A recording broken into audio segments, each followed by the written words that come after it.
Hi and welcome. This is a brief Excel shortcut tutorial. Kindly like and subscribe my channel before we proceed. Well, how do I separate this data to different columns? Select data as shown on screen and press Alt plus AE. A pop-up window will appear. Select Delimited. Select the separate as per your data and click on Finish. Data would be separated into different columns. Amazing. Now how do I auto-fit columns for formatting? Right-click on Sheet and go to View Code. Select Worksheet and write the code as shown on screen.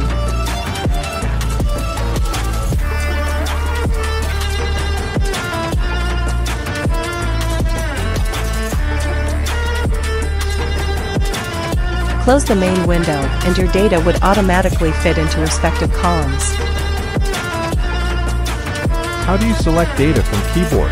Press Ctrl plus Shift plus arrow keys. Now how can I convert the data into currency pattern?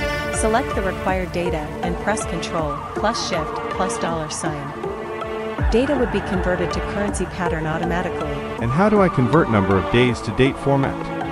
Select relevant data and press Ctrl plus Shift and hash key from keyboard. Days would be converted to date format automatically. Now can I hide a column using a keyboard shortcut? Sure, select column and press Ctrl plus 0 from keyboard to hide the column. What about hiding rows? Select the row and press Ctrl plus 9 from keyboard to hide the selected rows. And what if I want to apply normal borders to data? It's super easy. Select the data of interest and press Alt plus HBA to apply borders using keyboard. This was super interesting. Kindly like and subscribe my channel for more such content.